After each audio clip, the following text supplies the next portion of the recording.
ఒక సాధారణ కుటుంబంలో వచ్చిన వ్యక్తి ఎంపీ చేసే పార్టీ తెలుగుదేశం పార్టీ. ఆయన కూడా తాత ముత్తాతలు కూడా ఎవరు లేరు. కనీసం శ్రీనివాస్ తాతైనా ఎంపీగా పనిచేశాడు. పైడితల నాయుడు బాబా ఎమ్మెల్యేగా పనిచేశాడు. కానీ అప్పట్లో ఒక మామూలు కుటుంబం వేరే కుటుంబం యొక్క అభ్యర్థిని నేను ఎంపీగా పెట్టారంటే అది పేదవాళ్ల పైన మాకుండే అభిమానం. ఇది చేస్తాం. మీరు కూడా ఆశీర్వదిస్తే రాబోయే రోజుల్లో పేదవాళ్ళ మనుషులు ఎక్కువ వస్తారు. సిద్ధంగా ఉన్నారా తల్లి మీరు? ఓకే. ఇప్పుడు మీరు ఏమైనా క్వశ్చన్ చెప్పాలన్నా సూచనలు ఇవ్వాలన్నా ఇవ్వండి. ఎవరైనా మాట్లాడంటే మాట్లాడండి.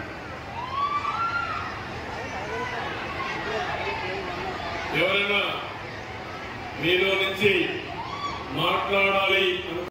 ముఖ్యమంత్రి 14 ఏర్పాటు అందరికీ కష్టపడకం అందిస్తున్న మనందర ఆత్మబంధు గవర్నమెంట్ నారా చంద్రబాబు నాయుడు గారికి ఈ వేదికపై ఉన్న కోడిపేట సభ్యులు నీతికి నిజానికి ధర్మానికి నిలుస్తున్న నాయకత్వం వహించిన అశోక్ గారు, అభ్యర్థి కొట్టపల్లి శ్రీనివాస్ గారు, అలాగే వేదికపై ఉన్న జిల్లా పార్టీ అధ్యక్షులు నాగార్జున గారు, అలాగే మాజీ ఎమ్మెల్యే కేఏ నాయుడు గారు, బీజేపీ నాయకులు రాహుల్ గారు, వివిధ జనసేన నాయకులు కూడా పేరు తెలియజేసుకుంటూ ఈరోజు మహిళలు అంటే చంద్రబాబు నాయుడు గారు తెలుగుదేశం పార్టీ ఈరోజు గుర్తొచ్చేది కేవలం మన నాయకత్వంలో చంద్రబాబు నాయకత్వంలో మనందరం కూడా గుర్తుపడ్డాం.